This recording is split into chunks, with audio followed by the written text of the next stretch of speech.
Bonsoir, aujourd'hui on parle de la marche avec Dieu.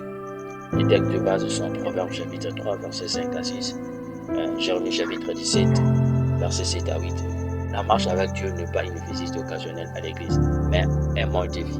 C'est choisir chaque jour de faire confiance à Dieu, de lui obéir et de dépendre de lui, quelles que soient les circonstances. Proverbes chapitre 3, verset 5 à 6 nous dit: confie-toi en l'Éternel de tout ton cœur et ne t'appuie pas sur ta sagesse. Reconnais-le dans toutes tes voies et il aplanira tes sentiers. Jérémie chapitre 17, verset 7 à 8 compare celui qui fait confiance à Dieu à un arbre planté près d'un cours d'eau. Même pendant la sécheresse, il continue à porter du fruit. La question que je nous pose sur l'Assemblée: sur quoi repose ta vie aujourd'hui? Sur tes forces, sur les hommes ou sur Dieu? Premièrement, je vais vous parler de la confiance. La confiance à Dieu et confiance saine en soi. La confiance commence par Dieu. La première relation de confiance est celle entre Dieu et nous. Lorsque nous faisons confiance à Dieu, nous reconnaissons qu'il contrôle notre avenir. Cela ne signifie pas que nous n'aurons jamais de difficultés, mais que Dieu sera avec nous dans chaque épreuve. Je prends un exemple d'Abraham. Dieu lui demande de quitter son pays sans lui montrer immédiatement la destination. Abraham obéit simplement parce qu'il faisait confiance à Dieu. À la fin, Dieu fait de lui le père d'une multitude. Je prends encore un exemple de Pierre. Quand Jésus lui demande de marcher sur l'eau, Pierre marche tant qu'il regarde Jésus. Quand il regarde les vagues, il commence à couler. Vous voyez? La leçon qui est tirée à travers ces deux exemples est que quand nous regardons nos problèmes, nous perdons confiance. Quand nous regardons Jésus, nous avançons. Et je vais vous parler de la confiance en soi selon Dieu. La Bible ne nous demande pas d'être orgueilleux. Elle nous apprend à reconnaître la valeur que Dieu nous donne. Tu n'es pas un accident, mes frères, ma soeur. Tu es une création voulue par Dieu. La culpabilité détruit la confiance. Le diable rappelle constamment notre passé. C'est ça qu'il fait. Mais Jésus rappelle son pardon. Quand Dieu pardonne, il ne veut plus que nous vivions prisonniers de notre passé. Je prends encore un exemple. Pierre, après son règnement, Pierre réunit Jésus trois fois. Il pleure après. Il pleure, mais Jésus les relève. Quelques semaines plus tard, Pierre prêche, 3000 personnes se convertissent. Alors, ok, ton passé ne détermine pas ton avenir lorsque Dieu te restaure. Moment difficile en fait, la souffrance peut nous faire oublier les promesses de Dieu. Pourtant, Dieu reste fidèle. Jérémie chapitre 17, verset 7 à 8 nous dit: comme un arbre bien enraciné, les chrétiens continuent à vivre, même lorsque les circonstances deviennent difficiles. C'est ça. Pour un exemple encore, une personne perd son emploi. Des réactions sont possibles. Elle abandonne tout. Elle prie, cherche une nouvelle opportunité et continue d'avancer. Celui qui reste attaché à Dieu finira par voir sa fidélité. Je vous ai parlé de la confiance. Le deuxième point, je vous parle du courage. Le texte d'Éternel chapitre 31 verset 8, Josué chapitre 1 verset 9, Psaume chapitre 31 verset 25, et Corinthiens chapitre 1 3 à 4. Le courage n'est pas l'absence de peur. Le courage consiste à avancer malgré la peur. Sur le courage, Dieu accompagne les courageux. Exemple, Josué, Moïse est mort. Toute une nation regarde Josué. Il pouvait avoir peur, mais Dieu lui dit, fortifie-toi et prends courage. Oh là là. Dieu ne lui promet pas une route facile. Il lui promet sa présence. En fait. On prend encore l'exemple de Gédéon. Gédéon s'est caché par peur. Vous voyez, Gédéon s'est caché par peur, mais Dieu lui rappelle, Dieu l'appelle vaillant héros. Vaillant héros.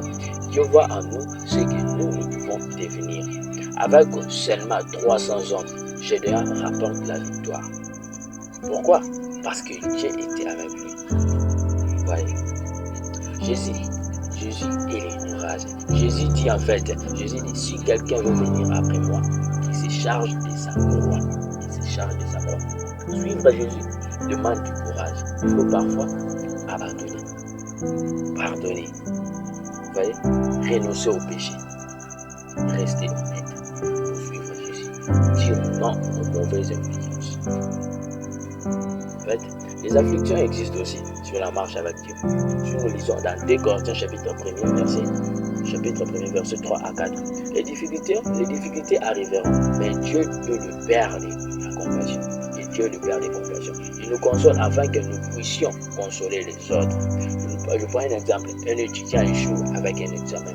Le découragement lui dit, tu ne peux pas avancer. Ou le découragement lui dit, tu n'arriveras jamais. Le courage répond, je vais étudier davantage et recommencer. Vous voyez ce que dit le courage? Avec Dieu, l'échec n'est pas la fin.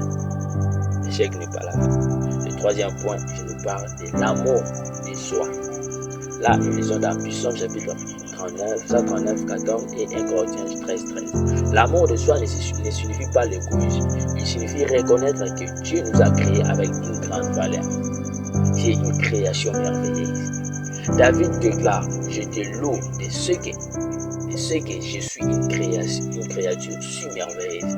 Si Dieu dit que tu es merveilleux, pourquoi te mépriser en fait? Accepte-toi. Accepte-toi. Beaucoup veulent ressembler aux autres. Dieu ne crée jamais 2 personnes identiques. Chaque personne possède un appel particulier. Vous voyez, David était le plus jeune. Personne ne croyait en lui. Même ses frères, même son père. Mais Dieu regardait son cœur. C'est lui qui est les hommes méprisés et devenu roi. Vous voyez? Je prends encore l'exemple de Moïse. Moïse disait toujours, je parle difficilement. Mais Dieu lui répond, qui a fait la bouche de l'homme? C'est dit. Dieu utilise même nos faiblesses. Je prends encore un autre exemple. Une jeune fille, un exemple concret. Une jeune fille pense qu'elle ne pas assez belle. Un jeune homme pense qu'il ne vaut rien parce qu'il est pauvre. Pourtant, Dieu regarde le cœur.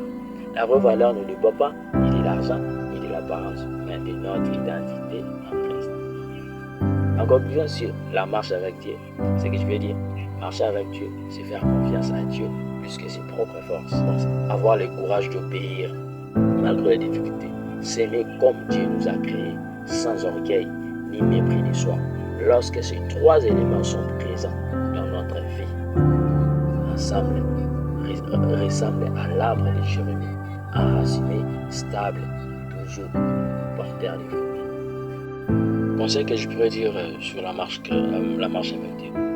Peut-être traverses-tu une saison difficile, tu as perdu confiance, tu es découragé, tu ne vois plus ta valeur. Aujourd'hui, Dieu te dit, confie-toi en moi, sois fort et prends courage. Tu pries à mes yeux, je marcherai avec toi. Lorsque Dieu marche devant toi, aucun obstacle n'est trop grand. Les tempêtes peuvent souffler, mais celui qui est enraciné en Christ ne sera pas déraciné. Que ta confiance soit en Dieu, que ton courage vienne de sa présence et que ton identité soit fondée sur l'amour qui te porte. C'était votre frère Proton Kabou, de ses mains de traces invisibles.